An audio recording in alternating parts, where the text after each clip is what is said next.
So, like I always do, I will give a little bit of a spiel on Indian women professionals, and then I will move on to my questions for you, Chandra.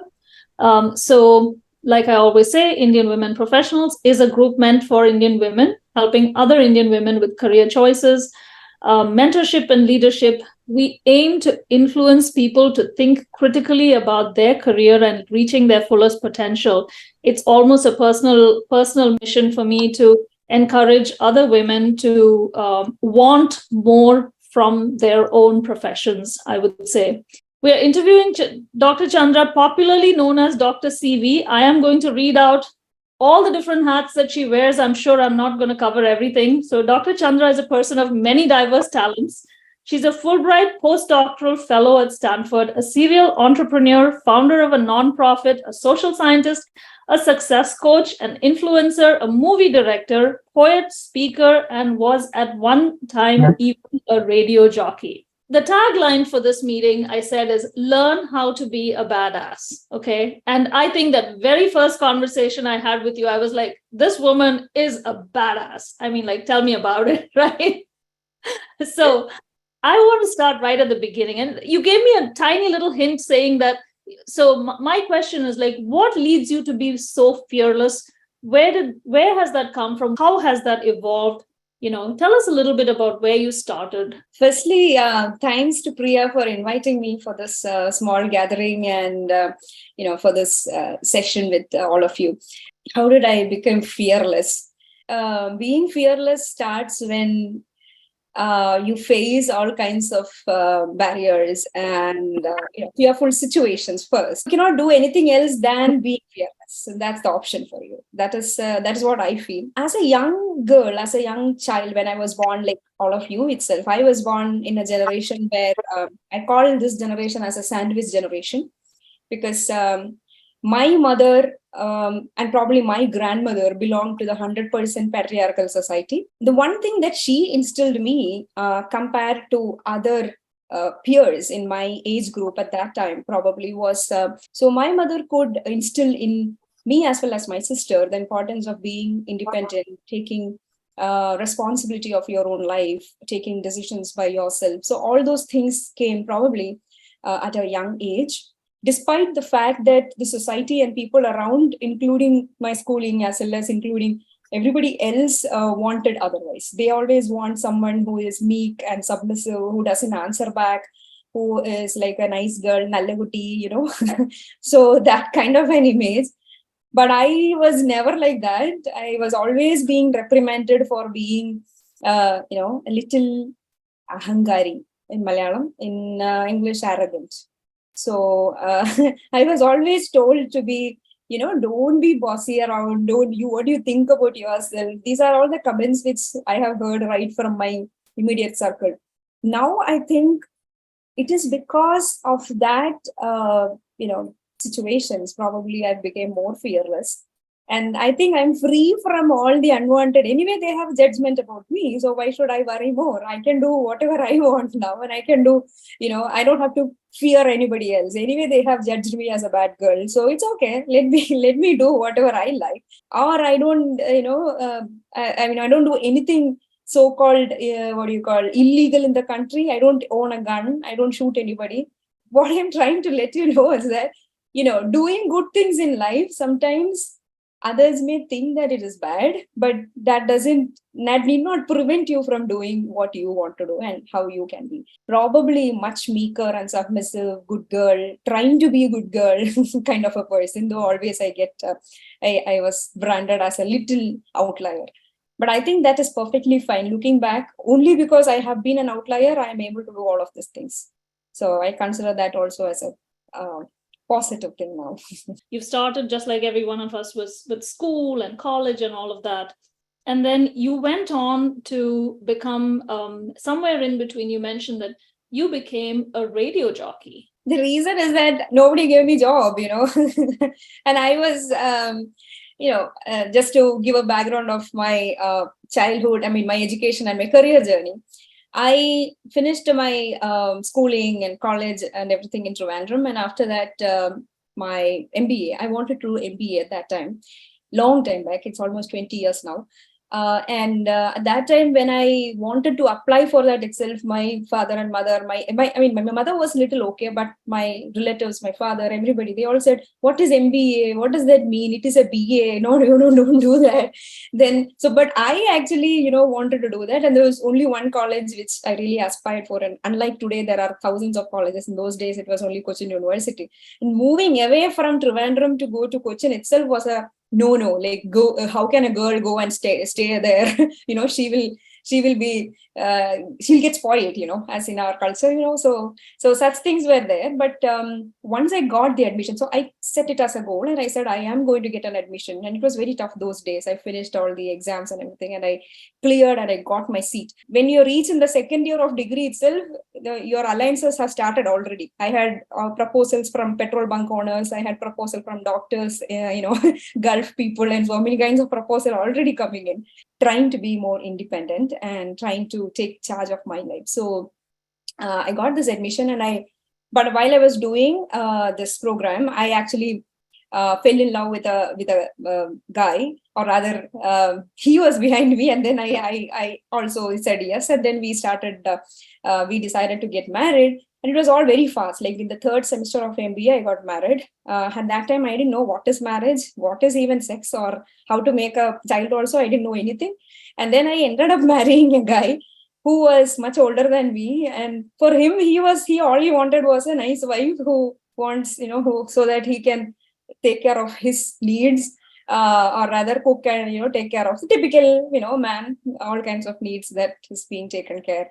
I don't believe in any of the grand things, grand weddings and other things, because it doesn't make a good marriage. That's what I have understood. So anyway, I got married in the third semester, and by fourth semester, I got good scores, and I got a campus placement. And I got a placement outside where me and my husband were living.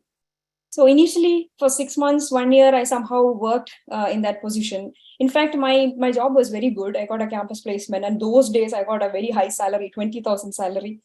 And I was the only girl again who got that kind of a salary and a campus placement. So why I'm telling all that is I've been so-called bright, somebody who takes leadership, those kind of a personality who is a little different from the normal expected girl characteristic. So in that situation, immediately, okay, then people started asking, where is the baby, the typical questions. And then after 1.5 years, I became pregnant. My daughter was, my elder one was born. And at that time, my job, actually, they transferred me to a different city. And for the next 5 years, and another funny thing is that within, just as when my daughter was born, just she was like 1 year, 2 months or 3 months, I became second pregnant. So that almost like, okay, now you cannot go for a job. You better sit at home, because you are already, you have one baby to take care, and the second one is underway. And the second one was a tough or a difficult pregnancy. I had a lot of, BP and other issues. And anyway, so the next 5 years, I was literally at home. And but look at me, I am an MBA holder. I had a very nice job. I had a high, I was a rank holder. If I had continued in that job itself, I would have reached a very high position. And at that time, when I see all my peers and colleagues who were with me in that early job, they were all in very high positions by that time. They reached like in 6 years or 7 years, they are far ahead. Whereas I am sitting at home, listening to all the crap my husband is telling, and to the two children, attending to the two children. And over and above, my husband, he was an alcoholic, and he's also an abuser. And for me, I somehow managed, because I didn't have any other support system. I used to listen to a lot of radio in the morning. And one day I heard this announcement that they are inviting RJ thing. And I started RJing. I applied for it. And when I went and applied, they asked, you're an MBA holder, do you want to apply for this? And I said, yes, I want any job. I'm ready for it. And that's how I ended up becoming a radio jockey in All India Radio. Long back, it's been 16 years of RJing. I've done one of the influencing, or maybe I should share the story. So what happened is, while I was RJing, so as I said, RJing was more like a because I didn't get any other job. I was sitting at home. As I said, my background is I am sitting at home. I am, taking care of the children, and I was really frustrated. I'm feeling jealous of others who are putting selfies and photos of they going on international tour and stuff, whereas I am sitting at home at that time. And I decided, or rather, it was during that time I realized that I have more interest in training and soft skill training and psychology. So during that time, one good thing I did is I went and during my career break, I went and registered for an additional master's in psychology. So this again, I got influenced because of one mentor, a professor in Cochin University at that time.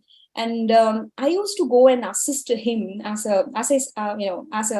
because I didn't want to sit at home simply. Nobody gave me a job. As I said, I sent out resumes and, nobody gave me a job. And then I want to become a trainer. Can I assist you? Or can I come and, go around wherever you go for a class? It's a very senior trainer. Touchwood, he is still alive. At that time itself, he was 75 plus. So all he wanted was somebody to help him with the computer, to show the slides and PowerPoint thing. So what I used to do is wherever he goes for sessions, he used to get invited in so many colleges and places. So I used to go with him. I used to carry his laptop bag. That was my only job. Okay. Carry his laptop bag, go with him. And whenever he takes a class, I sit there, I take notes because I get a free session. I learned psychology. I learned training. I learned all the foundation just because I used to go and carry his laptop bag. I was not paid. I said, sir, I want to learn, so I am coming with you. So every week, 1 or 2 classes, I used to go like this. And then one day he said, why don't you take a class? He was also getting older. So I said, that's the first time. Okay. He said, okay, sir, I will prepare and come. And then that day, out of the 1 hour session, 45 minutes or something he took, and he gave me 15 minutes to take a class. After that, he made it a practice. Like every session, I used to assist him. So this is how I entered into the training career. Now, what interesting thing happened is during all this financial problems that I was facing and all the, my only earning was being an RJ. It is not a high paying job or a high paying salary. I was getting something like 6,000 or 8,000 per month. And that with that money only I am trying to balance my career aspirations. So that time on one such session, after finishing a session with this Professor Pudwal, was coming back from in the car, and end of it he gave me a 500 rupee note. That was my first training income. So after that, I started doing more of sessions. And as I said, he's my guru in terms of training and psychology and other things. Now, it was during this, it's almost, as I said, around 6 or 7 years, I've been trying to hustle and build my career and other things. And in 2010, while I was going in one such class, professor, assisting with him, in one college, the principal asked him, because he's like a very senior professor, right? So in the principal asked professor, sir, we are looking for a guest faculty. Would you like to, do you have anybody can you recommend anybody? So I was just standing in the same room holding this bag, his laptop bag. Immediately he said, why don't you hire Chandra? She's good. Why don't you just hire her? So that's how I got a job as a faculty for the first time, as a full-time, a proper career. I mean, getting back to career kind of a thing. So this recommendation, and once I got into the job, I started enjoying teaching. I started academics. I registered for my PhD at that time, and a lot of activities. And that this, all the while, I was also on all the weekends, on Sundays, I do RJing. And again, the next career shift happened during one of that RJ shows. Actually, I just want to point out that is such a beautiful story even till now. And I think really don't hesitate to pursue any unconventional means, right? I mean, I think what you did was very unconventional to go and request a professor for help. I mean, basically to help. And I think when you offer your help, it's kind of a lesson to all of us that sometimes when we offer our help, there are opportunities that were, unseen opportunities kind of come our way, rather than always thinking the conventional way, let me apply, let me give a resume, let me apply. If you're not going to pay me, I'm not going to work for you. My objective was to learn from him. I was thinking in a different dimension. I used to think, okay, if I go and assist Podwal sir, he's like an expert in that. I mean, in psychology, and I was so passionate about that subject and other things. So he's like a top guru in that segment. So it's like just learning things from him. That was the only objective for me. But the way he looked at me is, initially he was also testing me how much he is interested. Let me see, that's how I think people also will look. So how you are committed, how much you can show that commitment and perseverance for a longer term. So I used to work and help him with all the technology things, and for 6 months almost, and after that only he himself felt like, okay, I should recommend this girl into this. So that's how I re-entered into my career. Yeah. This was very unconventional at that time. Every time I used to leave, at that time, I'm talking about 2008, 9, my children are like 3 years, 4 years, they're very small. And when I go out for this training, I mean, to assist sir, obviously these kids have to be left with somebody else, which means they might be left in a daycare center, or sometimes at that time I used to have a full-time maid, or rather part-time maid. And also obviously that is an additional cost for the family. And my husband always used to pinpoint, you are going and helping somebody, are you getting paid, why are you doing this, so that kind of a question used to come a lot. So I said, no, this is what I want to do. I want to work this way. I'm building my career. I want to build my career in training at that time. That was my passion during those initial stages. And so I think looking back, it was definitely unconventional. Yeah. That's a beautiful story. I mean, even with this, I feel like we've already learned so much, right? But I'll switch over to the next question.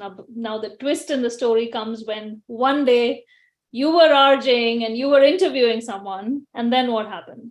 As I said, I used to do a lot of RJ shows, like it was in Malayalam and sometimes in English as well.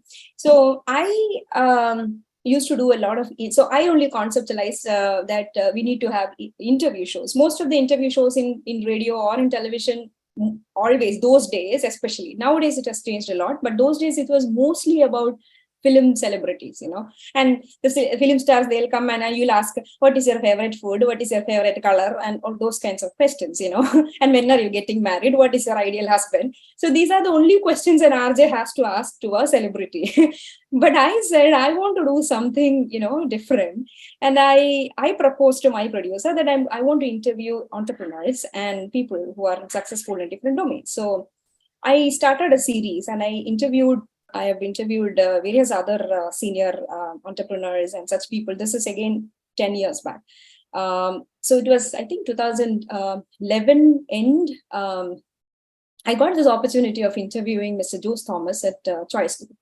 So Choice Group, you might be aware, it's a pretty big business conglomerate, seafood exporters, and they're very prominent in Kochi. And Jose Thomas is like I would say, a prodigy in business. Especially he didn't go to any college, but he can speak 10 different languages, including Japanese. So anyway, I got to interview this amazing entrepreneur for the Sajay show. So when he came itself into the studio, he said, he was a very busy guy, he immediately said, see, I only have 15 minutes. The pattern is like 20 minutes, right? Maximum. And I said, yeah, it's 20 minutes. Let's give it a try. And then we started talking. I started the interview, and I started at his, his old stories, like 17 years, how at the age of 17, how he went alone to Japan. Then we started talking, and you won't believe that the chat show went on for more than 1.5 hours. He started talking, and he shared his entire. That was the first comprehensive interview of Jose Thomas, which was aired in any channel at that time. Even now, it's not available much because he doesn't like coming on the media. I mean, he has his own media, this thing. So anyway, so after the end of that RJ show, I mean, the recording was done. In the studio, he asked, he told to my producer, like, very nice, I didn't know that you had such intelligent RJs. Then my producer immediately gave another recommendation. Oh, Chandra is our best RJ, sir. You should, consider her if you have any good position. The next day, I started getting calls from his office, like his PR and his HR manager is calling me. And then they said, JT wants to meet you. He's leaving to US day after. So before that, he wants to meet you and, discuss about your job. At that time, only this offer came. So I went next day, I met him. 1 hour again interaction, and he identified that I am multi-skilled, or rather I have multiple capabilities. I had an MBA in HR, which means I have HR capabilities. I am also into media and RJ. So what he did is, after interviewing, he said, do one thing, I have multiple offers, you decide whichever you want. Okay, for my company I need either way you can choose whichever role you want. He said, the first offer is you can take up the HR position because you are already an HR professional, and we have a HR head position. You can take that as one. Second is because you come with a lot of media experience. We don't have a media department over here, so you can probably launch a PR and media division, and you can head that, and you can take care of the entire Choice Group media work. And the third is because I was already doing a PhD and because I was into training and development. And he said, Choice School is there where we want to set up a teacher training center.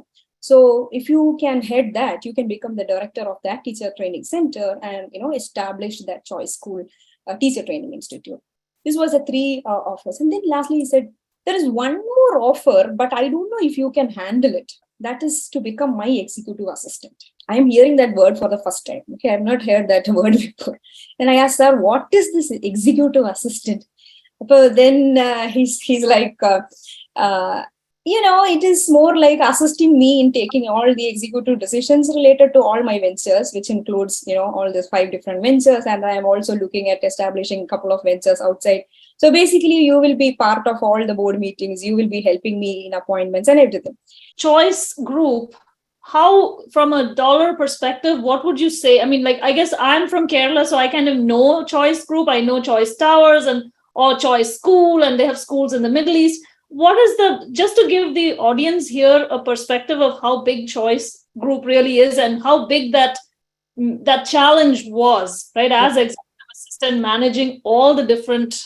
I don't know the exact turnover right now, but those days, I think it was already more than 200 crore turnover venture those days. I'm talking about 12 years back. By now, he would have made it even 3 times or 4 times better, bigger, for sure. In this interview, he gave me 4 offers, and the 4th offer was this executive assistant, which I didn't hear I'm hearing for the first time. And I was not sure, imagine I just quit my first job. I was in nice position. I had an assistant professor title and people used to call me sir, madam, like that. So from there, suddenly I'm getting this offer of becoming an executive assistant. What it is in government and all, there is a assistant, which means like you are a peon. And then I came home. But yeah, along with that, there was a caveat. He said, being an executive assistant, you will have to, as I said, you'll have to assist me in all direction, but it is more challenging. Why? Because the timing will be crazy. You will have to be here by 8 a.m. in the morning, and sometimes my business day ends at 9 or 9:30. So it will be probably challenging for you. I know you have 2 small children. So I need a yes or no, or rather, just send me one SMS by 8 p.m. tonight. Option A, option B, option C, option D. Which one do you want? Send an SMS to me by 8 p.m. tonight. I'll wait for your SMS. He asked me, what is the salary you want? Okay. Then I was like so reluctant to ask for salary. I said, sir, 40,000. He said, 40? No, I'll give you 50,000. Okay. Whichever role you take, the salary is the same. Okay. Salary is the same, whichever role you take. But just let me know by 8 p.m. Nothing to look back, Choice School. You become the director of the teacher training center. There is nothing like it because it's an amazing opportunity. It is in line with your PhD. You will be getting into training thing. You will be, and the best part of all, you go at 9 a.m., you can come back by 3 p.m. 7:59, I SMS'd to JT, sir, option D, executive assistant. and then Next day morning, then his reply, okay, see you tomorrow, 7:30 a.m. at my gym. Like, what? 7:30 a.m. at the gym? I'm like, what? First of all, his office is, 20 kilometers away from my house. I have to reach at 7:30 means I don't know what time I have to wake up. I have to take care of the children. And moreover, my husband is already terrified that how did you even, you didn't even listen to me. You took a decision by yourself. How could you even do that? Those days were the first time I started driving by myself because the office was a little far away. That was the most transformational experience for me in terms of learning what is business and how to run multiple businesses at the same time. All the three jobs, I know I can handle it and I will perform and I will do very well.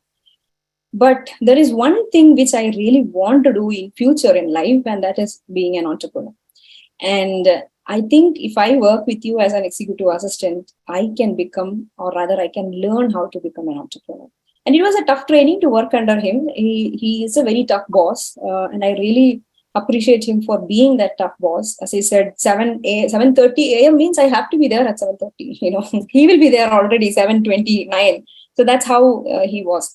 So those discipline and those kind of training is what actually made me more tougher.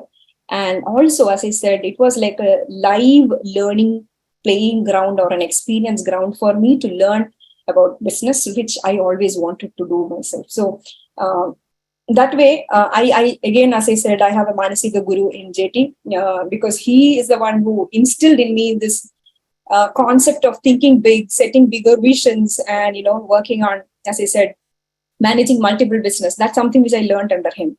He knows A to Z of construction. He knows A to Z of running a school. He knows A to Z of running a seafood business. And how can one person do all that is what everybody asks him. Right now, in the beginning of this itself, you told the same thing about me, because I think that is a quality which I got inspired from him. And I thought, okay, if I can also do. So today I run 4 different businesses, and each of them are connected together, but there is a difference, and each of them require different kinds of inputs. And I'm able to do that only because of continuous learning and putting that kind of efforts towards it. Yeah. We have a lot more to talk about what Chandra is doing today, but any questions for the story so far?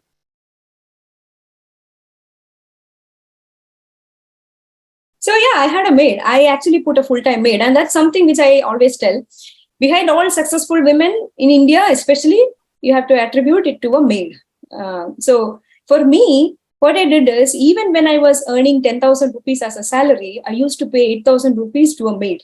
I realized that if I am going to do everything, I cannot do anything, So one thing, as I said, from my 10,000 rupees salary, I used to give 8,000 rupees to a maid. And my husband hated me. He said, why are you doing this? This is utter luxury. You are appointing an 8,000 rupees maid when you are having only this much.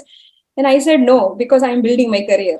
That is an investment for me. That decision I did for myself because I'm a human being. I don't want to do all the jobs. It's not that I don't know to do.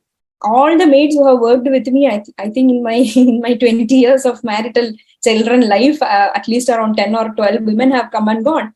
But I really owe my success to them, because without them, all those women, I would not be reaching anywhere. Looking back, sometimes I've had that mother's guilt. People always say, oh, you are running around with this thing. Your children you gave your children to some random maid. But I don't consider them as a maid. They have taken care of my children just like a mother, and they've given that affection, and I value them for that. I really appreciate them for that. So I wanted to do certain things early in my life. I had the energy to do many different jobs. Right now I'm 42. At this age, honestly, my knee starts aching, and I am low. I have low energy compared to 10 years back, 15 years back. But I think at those days I can work till midnight also. I don't have a problem. Nowadays, I am like a little slowing down. So what I'm telling is that there is nothing wrong in taking help. Okay. Yes. Taking help from people, because I always believe a child once is born is a responsibility of the society also, everybody around. It's not just the mother, and society is so interesting. they'll put, when the child is becoming bad, they'll put all the responsibility on the mother. If the child becomes successful, the credit goes to everybody else. That's how it is. I have also put my children in daycare. I've sent them in, those kinds of social places where they can interact with other this thing. So they grew up very much independent. And as a mother, I would say, again, this is about a little bit of parenting where I've made sure that my children, both of them, they decide for themselves whatever they want. Even if wearing a dress or eating food or anything, I've been, I never try to spoon feed them with my impressions and ideas. So right now, both of them are teenagers. My daughter she just turned 18 and my son is 16. So both of them are independent. They live in India right now while I'm here. And they have, I'm so proud of them that they are able to handle their lives so well. Both my children are, they study well. They take care of their education by themselves. And I know many women, they quit their career for 20 years just for getting 10th standard, marks. Just because their son is in the 10th standard, they will quit their jobs and sit at home. What I feel is the more the mother is busy, the more children also will become excelling in their life. This is what I have understood. Busy doesn't mean that you don't take care of your children. Whenever I am sitting with my children, the kind of emotional discussions as well as intellectual discussions that we have, that they also value it. And I think it is not necessary that you only feed your child. It's not just food that you feed to your children. I think it's so many other things that you can feed if, when you grow your children. And that's what I have tried to feed them with. I feed them with a lot of knowledge, exposure and experience and so many things which just by making 10 different varieties of biryani, it is not going to help them. Nanny is actually an investment, which is so true. I think it's something that we can all consider, that the help that we get for our lives to help us out is really an investment in ourselves, right? And it is a great, there's a book by, what is that? I forgot that. Chandra, who is the, was part of that, which company? Infosys, I think. I'm sorry. So he has written a book called Digital Nation. And it is, there he talks about $1 trillion care economy. In fact, in India, we know that the labor force participation of women is less than 26%, or even right now after pandemic, it has reduced to 19 or 20%. And one of the reason is because many women quit their careers just for taking care of children as well as seniors. Okay, so the care economy itself is $1 trillion business if it is properly channelized.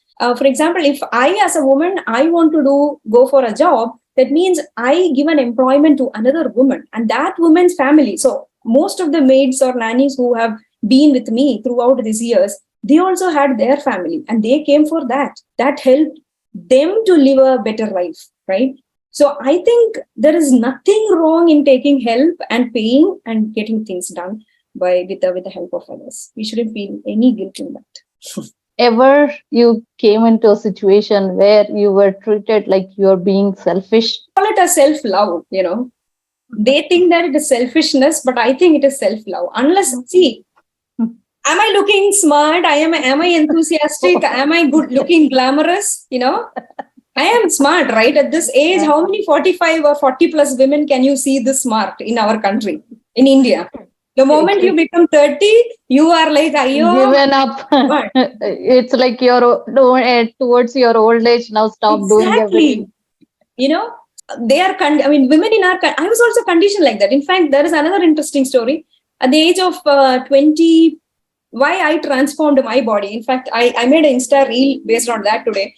I was almost 80 kgs after my second delivery. Okay, I was double the size, and I was always literally, I had long hair. I was a literal, as I said, I never wore a nice dress. I was only wearing that typical nightie because I had to feed my children. I have to clean their, shit. So obviously I cannot wear any nice dress. I was a typical, badly dressed, a double size woman at home. Okay. My old picture is available in social media also. So I was almost 80 kg after my second delivery. Couple of years, I was so frustrated about myself, and everybody said, and why, how we put on so much of weight? after delivery, they feed you so much. You have to eat all kinds of food for 10 times in a day because the baby needs it. And imagine the baby is only little, but still you end up eating and you put on weight. The moment you cross a certain age, we all quit on ourselves. But I'll tell you, we can change. And we have to decide that I want to change. And the moment you decide that I want to be like Aishwarya Rai, I want to become like, so at that But time. scared of that selfish title you get. That's why we hold up so many things. My father have literally broken up with me. He said, "You are a disgrace for the family." Oh God. I have heard that. Because I was not falling into the normal women category in the family. So he tells to everyone, my daughter, she is in America. She won that scholarship. She is running so big companies. She is in big this thing. My father says. Now let me ask a very simple question. Whatever I have done in my life, whatever stories I have narrated so far, instead of it was a woman, if it was a man. It's a priority. It's a priority for him. You will clap.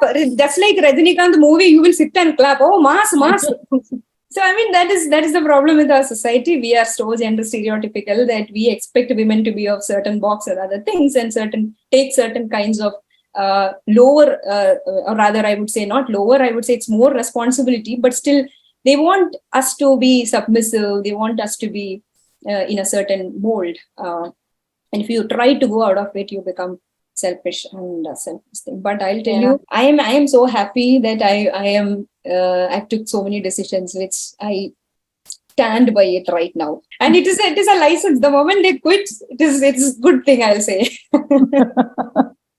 Good. I mean, most of the examples you gave were from India, but nothing is different here. Maybe marginally different over here, but I would dare say that it is not very different here either. Right? Women are still forming the majority of the core in childcare and domestic chores. And I mean, like every research that every article you see about research that was done reflects the same thing. And again, even over here during the COVID pandemic, and all the HR folks in the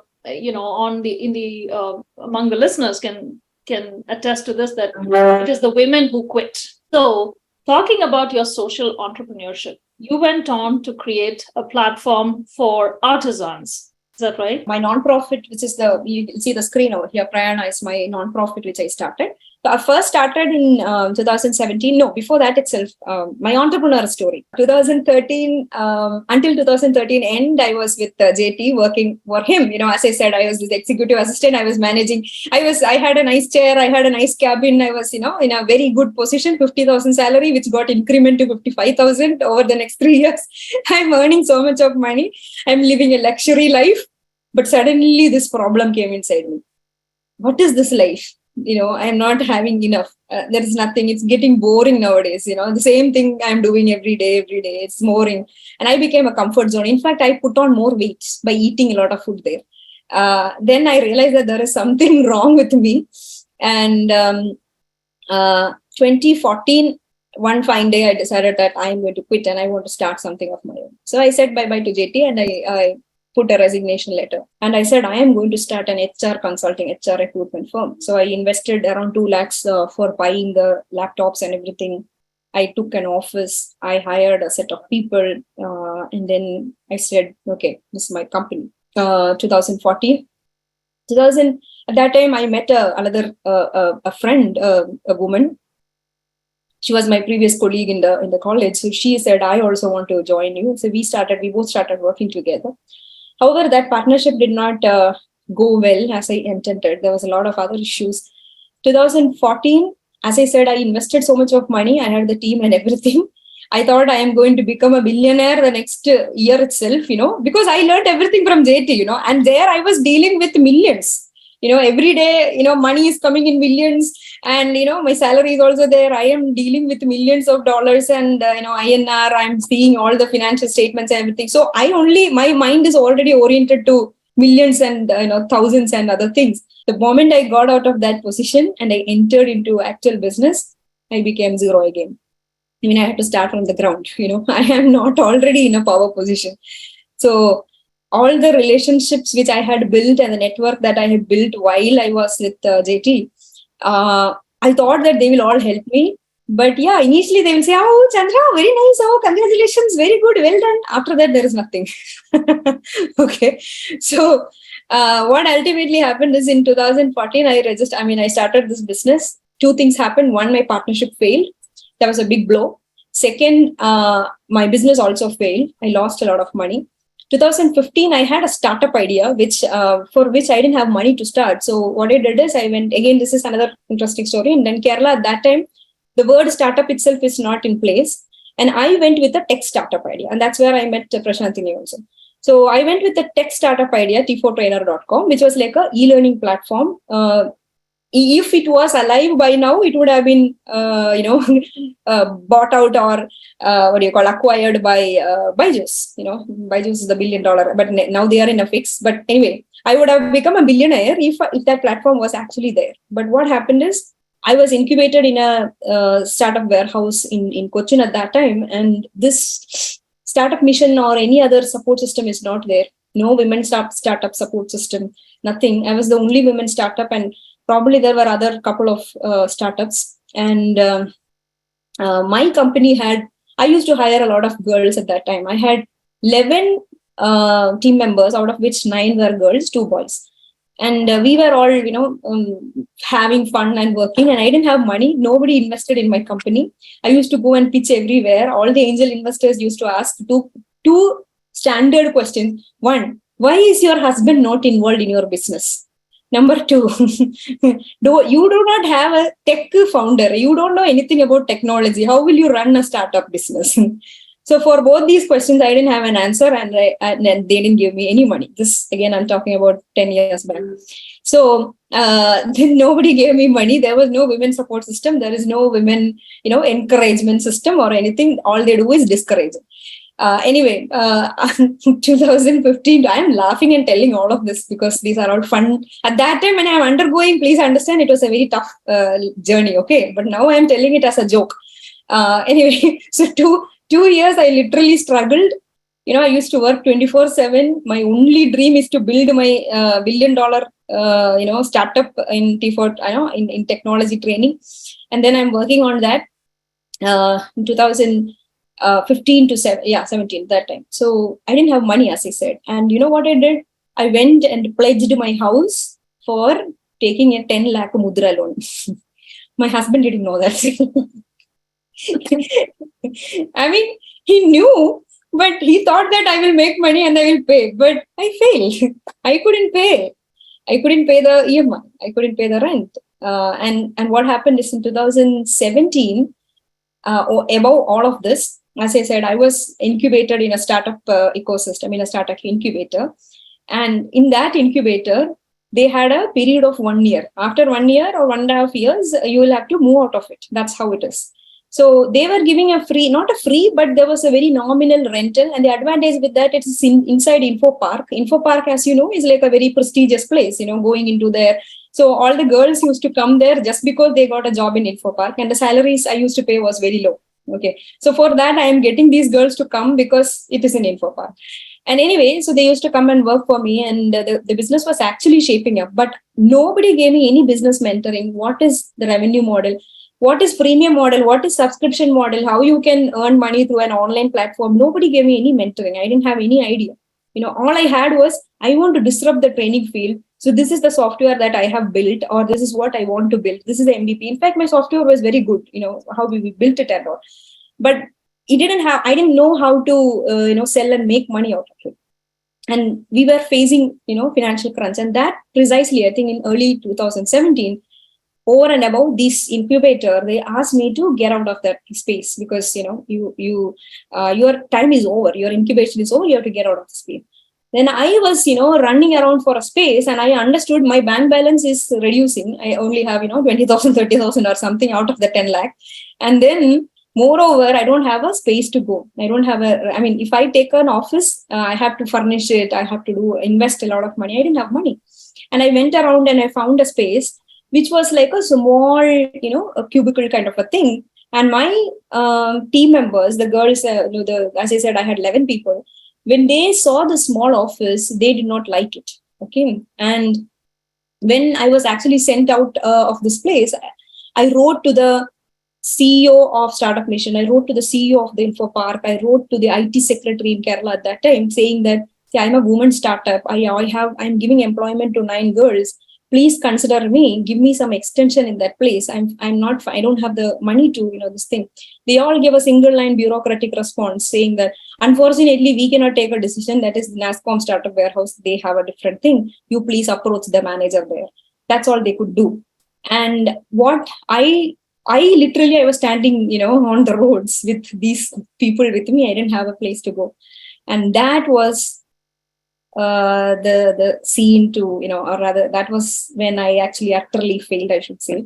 Nobody, as I said, nobody came to rescue me or support me at that time.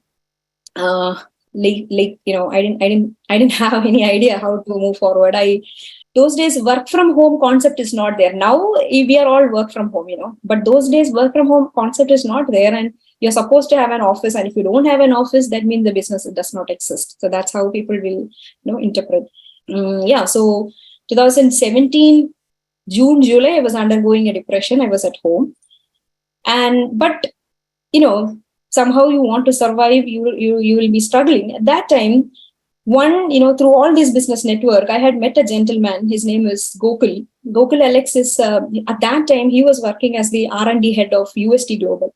So he told me one day, Chandra, I have a big problem. None of my team members in the R&D, in the IT R&D, are girls. So I need some girls. Can you please train some girls and put them, inject some energy to them and then send it to me so that I can hire them? So he was the one who suggested that I should start a girls training, finishing school or something like that. And I said, okay, anyway, I am a failed entrepreneur sitting at home. I don't know what to do. All the girls and my team, everybody quit. Everybody resigned their jobs. And interestingly, all the girls who are working with me, they were all BTechs and MBAs, freshers and everybody. They are saying that, it is time to get married. So I want to learn cooking. So I am resigning my job. That's all the career orientation they had. They were there with me only to learn cooking, to get married. So that's the only interest they had in life. So anyway, for me, imagine I'm a failed entrepreneur. I've lost money. I have shut down everything. I'm sitting at home. But thankfully, 2 girls stood with me. And those 2 girls, they said, ma'am, I'm ready to work with you. Even if it is, I can come to your house. So once my husband goes for work in the morning after 9, they come by 10, and then they will go, they'll sit with me in my house, in my hall, and we used to work. And that's how we conceptualized this finishing school for girls, and the name Prayana was launched. So Prayana Labs was launched 2017 November. I launched it because of all the story, whatever I have shared so far. What are the challenges and fears that women have? So all of these things, whatever, and most importantly, lack of business support and entrepreneurship support. So whatever I have shared so far, all the story is what Prayana is trying to solve. So 2017, I launched this as a nonprofit initiative, employability, entrepreneurship, innovation ecosystem for women. And since then, we have trained more than 20,000 women across India, providing career skills, which includes career comeback skills and campus to career skills for girls. And it is still, one of the leading organizations in India providing this kind of a thing. I have converted all the programs into online. That's why we are able to scale it up faster. We now have more than 70 plus certified women mentors. So initially, I was doing all the mentoring by myself, early stages, 2017, I think up to 2020, all the mentoring training, I was hands-on. Like I used to sit and mentor women on this and then help them with the career skills and everything. But 2020, I decided that if I am alone doing, I can only influence 5 people, 10 people at a time. It's not going to help. And India is in a terrible situation where only 18% or 20% of women are working in the workforce. So I need to do more. So I started, I scaled up the model to have, I think right now we have around 75 plus certified mentors across India. So each of the mentor, at one time, they mentor around 20 women, 10 to 20 women, it varies. And we're able to scale up. We have a structured e-learning curriculum and platform built in. So wherever I have failed, I have learned something out of that and put into use at a later stage in some way. That's what I would like to say again as a learning point. A strong women empowerment activist or feminist or whatever you call it, I became that. So obviously, I started looking at various dimensions of women's problems, and I realized that every segment has problems, but along with that, there is an opportunity. So if we talk about any kind of women's problem, is a $1 billion opportunity. Okay, so if you're talking about menstruation as a problem, there is a bigger opportunity there. If you're talking about women's mental health, there is an opportunity there. So all kinds of problems. The maid problem, oh my God, that's a brilliant, as I tell, it's $1 trillion opportunity there. So all kinds of women's problem is an opportunity, provided you actually conceptualize it and come out with a proper business model. And that's a social ventures which I started forming one by one. So one is the artisans platform, which you said. It's not artisans per se, it's all any kind of a small women business owners. Because when we used to do a lot of small women entrepreneurs training programs and workshops, we realized one thing that these women used to tell is like, I can make all these products, but I don't know how to sell it. So that is how I launched Prakol.com. This is an e-commerce platform for selling women-made products. It's right now in India, and we have recently enabled international shipping also. So it's basically one e-commerce platform where, right now I think around 100 plus women products from across India is displayed. More than 3,000 products are there. Still growing, it's expanding. And second initiative I have is a job portal, which is like prayanajobs.com, which is a typical normal job portal but we have career skills assessed candidates, plus we have exclusive the diversity and career break candidates database and everything. So that is a specific portal. And thirdly, I have a magazine called She Site, and it's a women's magazine. And there we feature a lot of women's success stories and other things. All my COOs, executives, everybody are all women, 100% women organization. We are providing employment to more than 52 women across India right now. And all of them are employed in all of these different ventures. And Prayana Collective is the group. So it's basically a collective of women working towards, I want to start a couple more women-related ventures. It will come one by one. I met a set of women from Kyrgyzstan.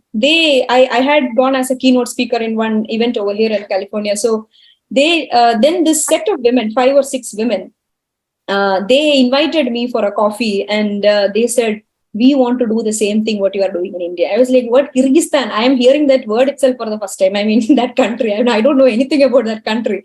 So then I understood that women's problem across the globe is the same. The stories are the same. So their career problem, life problem, everything is very similar. So whatever concepts, whatever things which works in one place, if you can copy it, I said, I am ready to do any help you want. I can advise and, launch it in your country in whichever way. So that's something which I'm discussing in parallel. So what, to answer your question, I would highly recommend Indian Women Professionals is a good forum for you to work with. Personally, I can advise, I can provide support wherever needed. I can conceptualize a strategically work towards setting up things for you. The biggest challenge, everybody thought that Prayana will be shut because Chandra has left the country. But to others' surprise and everybody's surprise, the company has grown more than when I was in India. And all these divisions, as I said, is taken care by individual women leaders, COOs, and people. All I do is I meet them every week, and also we have a monthly board meeting where they present the plans and everything. They're running the show themselves, and every month we have at least a batch of, for the comeback to career itself, we have a batch of 20 to 30 women coming in, and they get trained. We have women with career break of even more than 20 years, 25 years. Recently, one lady, she had shared her success story and all. So I think, when more people work together, so one good thing what I feel is I have actually separated myself from the organization. So Prayana is not Chandra anymore. Okay. If it is Chandra, it will not grow. That is something which I have realized. So the more women, so now they all run everything. So they are like, handling things, and Prayana is more like a women's organization. So they run the things, and that is why it is growing faster. When I was there on the ground, I used to do every single thing, but now I don't. I think that is how you scale up your business. That is how you scale up your venture, whether it is business. In my case, this is a non-profit. A couple of, as I said, everything comes under the social entrepreneurship segment only, whatever I've started. I'm not a billionaire yet. I don't own a Tesla car. I don't even own a car here, by the way. But I am happy in what I am doing. And I am sure I will be able to impact more and more lives. I took a loan. That loan became a non-repaying loan, and the SBI officers will come to my house. They came with a Japti notice also. I've gone through all that situation in my life. So in 2020, not 2020 onwards only, I started, taking some money from the business. Until then, there was no money. I mean, though money comes, I have to reinvest, I have to pay salaries and everything. Started getting grants from some other places. So those, when slowly money started coming, I could start repaying. I also worked parallelly as a guest faculty or wherever I used to get some kind of a job or something I used to manage. And once I came to the US, I finished off all the loans. I don't have any loan or anything at this point. As I said, the company is also growing slowly and revenue positive and everything. So you need to be, one thing what I have understood is that most of the Silicon Valley model of business is all about, you have a business idea, you work on it for 6 months, 1 year. If it doesn't work, you shut it down. I actually started Prayana not for shutting it down. So I still run it, and it is almost 5 years now. We finished the 6th year. And I think it is going to be a long-term organization. It is going to be a legacy organization for which, in order to reach that, of course, I have to look at the long term. It's not just, the exit plan. Always people ask me, what is your exit plan? I don't have an exit plan, So that's how it is. So it varies. So some entrepreneurs like to go the other model. So for me, I'm not looking at that. Tell me, what is it that can motivate women? One of the problems that I see is, women they don't want to do anything. They're just like, I'm okay where I am. I don't want to go forward. There are women who, like you said, have, that you can provide all the tools, all the training opportunities, but what do you think is that thing that they need to bring that spark in them? I watched the movie that you directed, which, by the way, is also very relevant. What is it that you think then can give them that spark and that imagination and that vision to say, yes, I want to do something? It comes out of, it's a personal, there are two ways. Inspiration is internal, or motivation is internal and external. It's psychology. It's psychology. People who learn psychology know that we have internal motivation and external motivation. Some people have a high amount of internal motivation. Some people, the external motivation sometimes triggers an internal motivation in them. So if you want to get inspired by, if you want to do something in your life, I always say, if you want to start up, so maybe women especially, they'll come and say, I somehow dream of becoming an entrepreneur. And I'll say, okay, what did you do about it? So unless you take an action and the first step towards it, you will not reach anywhere. So I'll tell you one secret what I do. Whenever I strike an idea, okay, let's say I want to, launch some crazy business, okay. The moment that night I have, I won't have sleep and all. I'll be like thinking and I'll be conceptualizing that night. What I will do is, the first thing what I'll do is I go and buy a domain name. Okay. Then I have, so in my GoDaddy account, there are at least 30 domain names which I don't use. But I do that. Okay. Why? Because that is the first step I take. And that remains, I know that, okay, the next time whenever GoDaddy notification comes, it is telling me, oh my God. So this is my strategy, as I said, how do I motivate myself is to take an action towards whatever I have an idea with, number one. And again, how to motivate someone who is dormant or who believe that this is the limit that they can. I think that comes out of more of exposure to more of role models. And people who can, as I said, we all, for example, recently when the ISRO rocket, like the moon, the lunar launcher is coming from India, everybody is sharing WhatsApp forward, the women behind the lunar mission, Indian scientist women and all, everybody does that. Please look at, first of all, when you see such inspirational people, for me, I always elevate and I see that I am at, when I reach one stage, I see that I go and interact with people beyond me, you know. So when I got saturated, I got the feeling of saturation while I was in Cochin. I decided that I have to get a job and I have to move out of that place. That's how I got the Fulbright scholarship. And once I came to Stanford, my level is like, you know, I started meeting so many other women who are doing crazy things. You know, they are the genetic scientists. They are doing cancer research. One is doing, you know, what is that, physics or what is that, space research, and such kind of a women I started interacting. So the exposure to more and more successful and role models is one way you can inspire other women. That's what I feel. Sometimes this internal motivation comes out of a trauma. In my case, I had to face a lot of barriers and traumas and abuses and failures in order to actually decide to work and go forward.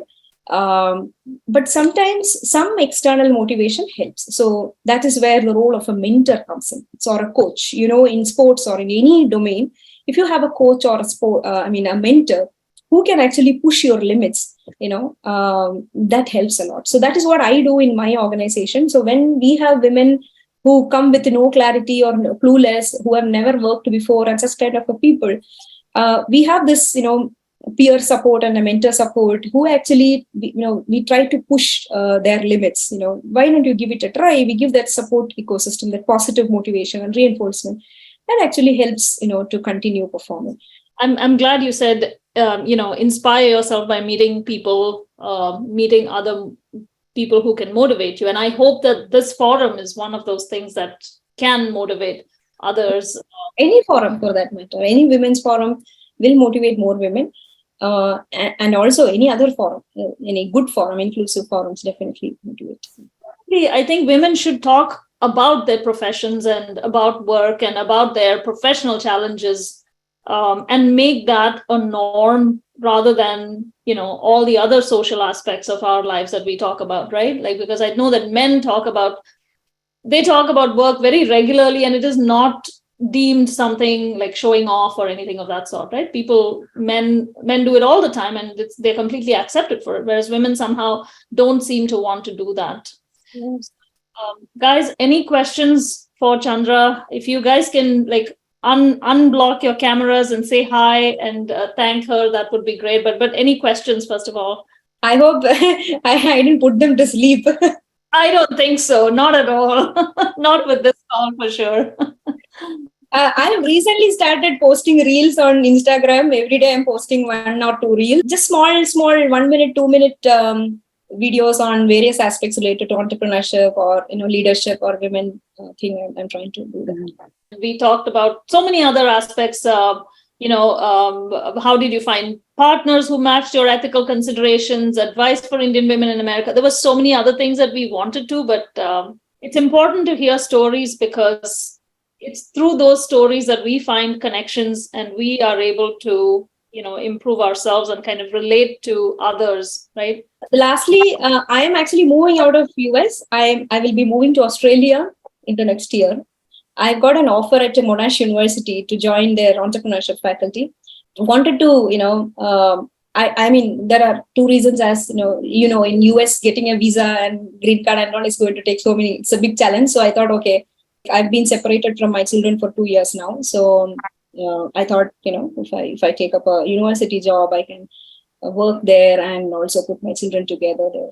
And the best part of this job is that I'm going to teach entrepreneurship, and I can run any number of business as I'm continuing. So I will be continuing all the Prana ventures in India and probably launching ventures in Australia also. Let me see. I hope once I go to Australia only, I'm going to see how the women in Australia are. There also, it is going to be the same.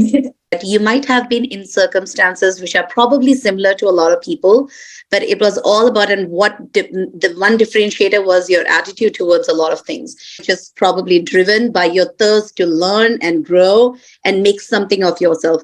And that kind of motivation can come from anywhere, like you said, internal, external.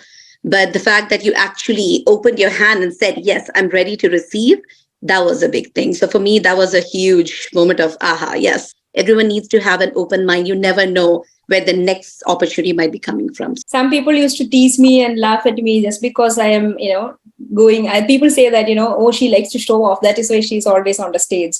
But for me, I was able to improve my language. I was able to improve my communication skill. I improved my confidence. They are sitting there and clapping for me now. You have to be fearless. That's really a big takeaway for me from this whole thing. That like, don't be afraid, of what might come. Like, pursue your dreams, and in unconventional ways, I would say.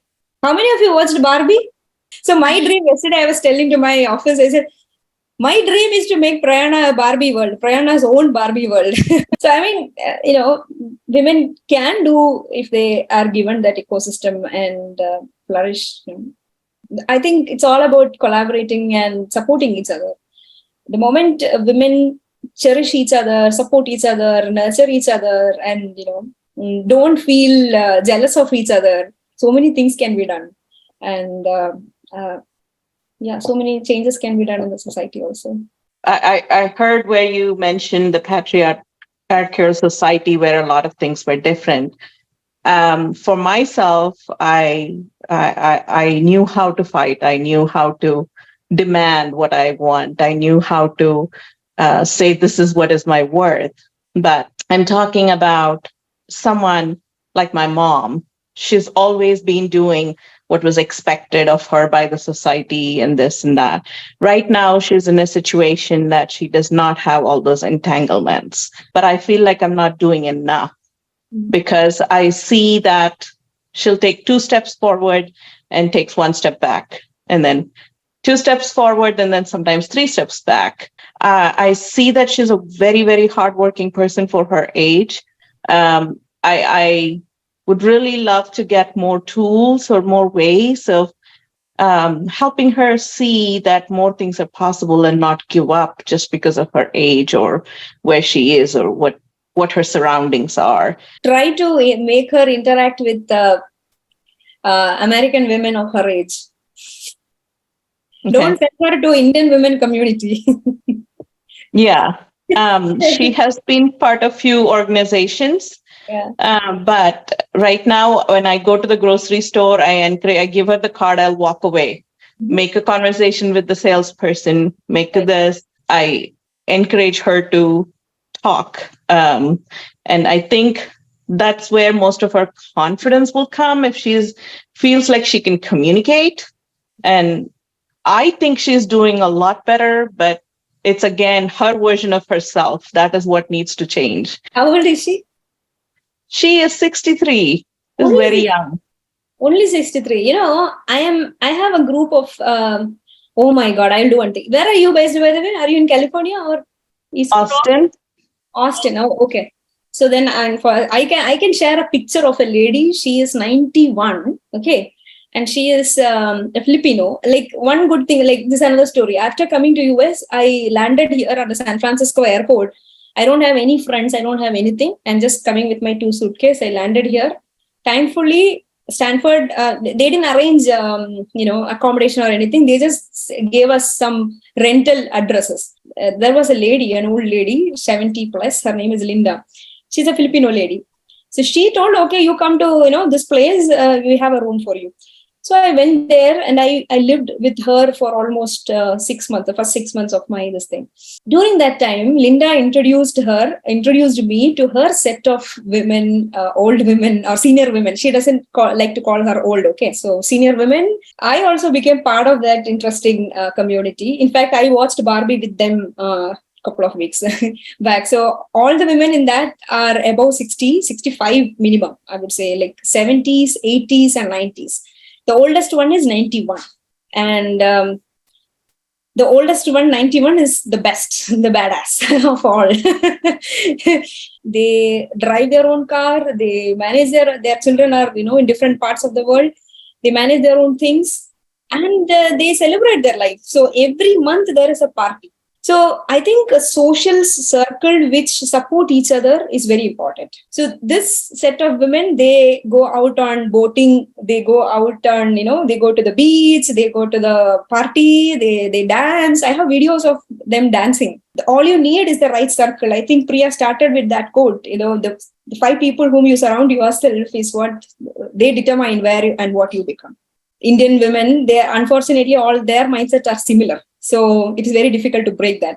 but try having other cultural people. Like as I said, this Filipino set which I met, there are so many other different, even Japanese, Chinese, whatever. So try to, in US, you have that kind of an opportunity. If you just limit yourself to your own circle, you'll get into that cobweb of your own circle, right? It's a patriarchy in India is now more prevalent in America, if you ask me. I find women doing, even right now thinking that if they don't put sindoor on their head, their husband will die in America in 2023. Okay.